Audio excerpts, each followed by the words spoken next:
जय श्री राम। भक्तों, कैसे हैं आप सब। जैसा कि आप जानते हैं कि हम सब इस समय अयोध्या की यात्रा पर हैं।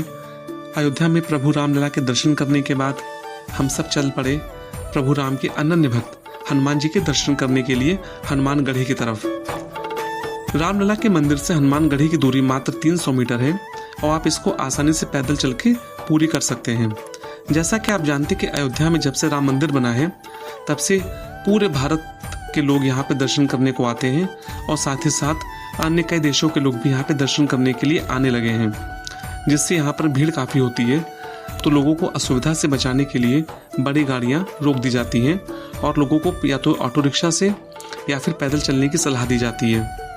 तो हम सब भी दर्शन करने प्रभु राम की नगरी अयोध्या पहुँचे और पहुँच गए हनुमानगढ़ी। हनुमानगढ़ी भक्तों बहुत ही सुंदर जगह है और ये मात्र 300 मीटर की दूरी पर स्थित है श्री रामलला के मंदिर से। हनुमानगढ़ी यहाँ का एक बहुत ही प्राचीन मंदिर है। साथियों, पहले हनुमानगढ़ी जाने के लिए काफी तंग गलियों से होकर गुजरना पड़ता था, लेकिन समय के साथ साथ जब यहाँ का सौंदर्यीकरण हुआ तो मंदिर के आसपास जो भी अतिक्रमण था उनको हटा दिया गया, जिससे मंदिर पहुँचना पहले से काफी आसान हो गया है। मंदिर सुबह 4 बजे से लेकर रात को 10 बजे तक खुला रहता है। आप किसी भी समय आ सकते हैं, लेकिन भक्तों ध्यान रखिएगा कि राम नवमी के दिन, हनुमान जयंती के दिन या मंगलवार के दिन यहाँ पर आपको अन्य दिनों के मुकाबले काफ़ी ज़्यादा भीड़ का सामना करना पड़ेगा। लेकिन व्यवस्था इतनी सुदृढ़ है और इतने अच्छे से की गई है कि आपको कितनी भी भीड़ हो लेकिन दर्शन करने में ज़्यादा समय नहीं लगेगा। तो आइए चलते हैं हनुमान जी के दर्शन करने हनुमानगढ़ी में। जय श्री हनुमान। अयोध्या में बसे हनुमानगढ़ी से हजारों लोगों की आस्था जुड़ी हुई है। कहते हैं कि आज भी यहाँ हनुमान जी अयोध्या का कार्यभार संभालते हैं। इनके होते हुए राम जन्मभूमि को कोई भी नुकसान नहीं पहुंचा सकता। अयोध्या को मंदिर और मूर्तियों का गढ़ भी कहा जाता है।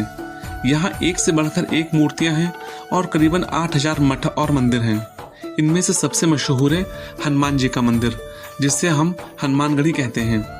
ऐसा माना जाता है कि हनुमान जी आज भी यहाँ वास करते हैं, इसलिए जब तक इस मंदिर के दर्शन न करो रामलला के दर्शन अधूरे हैं। यह मंदिर का एक गुप्त रहस्य लिए बैठा है, जिसके बारे में बहुत कम लोग जानते हैं। तो आइए जानते हैं कि हनुमानगढ़ी का मंदिर इतना प्रसिद्ध क्यों है और अगर इसके कोई गुप्त रहस्य हैं तो वो रहस्य क्या है। हनुमानगढ़ी के मंदिर को लेकर कई कहानियां और मान्यताएं हैं। कहते हैं कि लंका से लौटने के बाद भगवान राम ने अपने प्रिय भक्त हनुमान को यह जगह रहने के लिए दी थी, इसलिए इस जगह को हनुमान जी का घर भी कहते हैं। अथर्ववेद के अनुसार भगवान राम ने हनुमान जी से कहा था कि जब भी कोई अयोध्या में मेरे दर्शन करने आएगा उससे पहले उसे तुम्हारे दर्शन करने होंगे। इसलिए आज भी लोग रामलला के दर्शन करने से पहले हनुमानगढ़ी जाते हैं। साथियों, कभी आप यदि अयोध्या जाएंगे तो सबसे पहले आप सरयू जी में स्नान कीजिएगा। उसके बाद हनुमानगढ़ी में दर्शन करने के बाद वहाँ पर हनुमान जी से इस बात की आपको आज्ञा भी लेनी होगी कि क्या वो भगवान राम के दर्शन कर सकते हैं। उसके बाद ही आप रामलला के दर्शन करेंगे तो आपके दर्शन पूरे माने जाएंगे। हनुमान जी अयोध्या के राजा के रूप में विराजमान हैं। धार्मिक मान्यता के अनुसार भगवान राम गुप्तार घाट के जरिए जब गोलोक गए तब उन्होंने अयोध्या की जिम्मेदारी हनुमान जी को सौंपी थी और भगवान राम का आदेश हनुमान जी कभी टाल नहीं सकते थे। इसलिए आज भी अयोध्या की जिम्मेदारी हनुमान जी के हाथों में है। हनुमानगढ़ी मंदिर की स्थापना आज से 300 साल पहले स्वामी अभय राम जी दास के निर्देश में हुई थी। यह मंदिर अयोध्या शहर के बीचों बीच ऊंचे टीले पर स्थित है।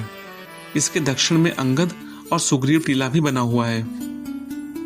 इस मंदिर की महिमा इस कदर है कि लोग हनुमान जी के दर्शन करने के लिए 76 सीढ़ियां चढ़कर जाते हैं। यहाँ के लोगों का मानना है कि हनुमान जी आज भी यहाँ अयोध्या का पूरा कार्यभार संभालते हैं। सरयू नदी के दाहिने तट पर बसे हनुमानगढ़ी की दीवारों पर हनुमान चालीसा और चौपाइयाँ लिखी हुई हैं।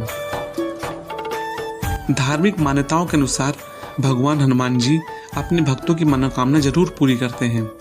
एक चोला चढ़ाने से व्यक्ति को हर दोष से मुक्ति मिल जाती है। पाप से मुक्ति पाने के लिए सरयू नदी में स्नान करने की भी मान्यता है, लेकिन इससे पहले लोगों को बजरंग बली की आज्ञा लेनी पड़ती है। हनुमानगढ़ी में हनुमान जी की प्रतिमा दक्षिण मुखी है। यहाँ दिखने वाले हनुमान निशान लोगों को आश्चर्यचकित कर देते हैं। यह एक 4 मीटर चौड़ा और 8 मीटर लंबा ध्वज है जो लंका से विजय का प्रतीक है।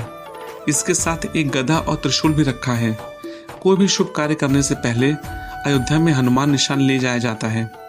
लगभग 20 लोग इस निशान को हनुमानगढ़ी से राम जन्मभूमि तक ले जाते हैं। पहले इसकी पूजा होती है, फिर किसी कार्य की शुरुआत की जाती है। हनुमानगढ़ी जैसी गुप्त पूजा पद्धति बहुत विशेष है। देश में ऐसी पूजा कहीं और नहीं होती है। हनुमानगढ़ी में यह परंपरा सदियों से चली आ रही है। दरअसल यह पूजा एक गुप्त पूजा होती है जिससे पुजारियों के अलावा किसी और को आने की अनुमति नहीं होती है। यह पूजा सुबह 3 बजे प्रारंभ होती है, जिसमें खुद पवन पुत्र हनुमान पूजा में सम्मिलित होकर 8 पुजारियों को साक्षात दर्शन देते हैं। यह पूजा करीब 1.5 घंटे की होती है।